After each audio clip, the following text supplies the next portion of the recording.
জয় রাধে, জয় রাধে, জয় রাধে। মহাপ্রভু কথা ৭৫, গতদিনের পরের কথা। নিত্যানন্দ মাধাইকে বুকে জড়িয়ে ধরিলেন, সাথে সাথে মাধাইও জগাইয়ের পাশে অচেতন হইয়া রইলেন। ভক্তগণ তাহাদিগকে ঘিরিয়া কীর্তন করিতে লাগিলেন। প্রভু পরে দুই ভাইকে নিয়ে গঙ্গা তীরে গিয়ে স্নান করিয়ে হরিনাম কর্ণে দিলেন।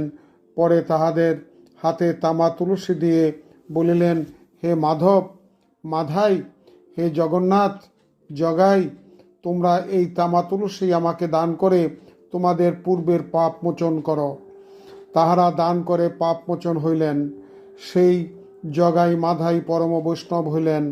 এই কাহিনী মন দিয়া পাঠ বা শ্রবণ করিলেও পাপ বিনষ্ট হয়। এদিকে মাঝে মধ্যে শ্রী অদ্বৈত নিমাইকে অগোচরে কটাক্ষ করিতেন। ভক্তরা শুনে অবাক হইতেন, মনে মনে ভাবিতেন অদ্বৈতের মনে বিশ্বাস নাই। আবার প্রভুর প্রতি ভক্তি দেখিয়া তাহা মনে হয় না যে ভক্তি বা বিশ্বাস নাই। একদিন প্রভুর কাছে শ্রীবাস জিজ্ঞাসা করিলেন যে, প্রভু, শ্রী অদ্বৈত কি তোমার ভক্ত? একথা শুনিয়া প্রভু বলিলেন, শ্রীবাস, তুমি কি বলো? অদ্বৈতের মতো ভক্ত আমার ত্রিজগতে আর কেহ নাই।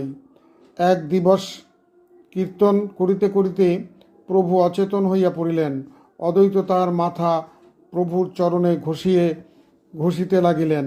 নিমাই তখন চেতন পাইলেন, তখন বলিলেন, আমার পদধূলি কে গ্রহণ করিয়াছে? অদ্বৈত করজোরে বলিতে লাগিলেন, প্রভু, অপরাধ ক্ষমা করবেন। চরণধূলি চাইতে যদি পাইতাম তবে কি চুরি করিয়া লইতাম? এর পরের কথা আগামী দিন বর্ণনা করা হবে। জয় রাধে, জয় রাধে, জয় রাধে।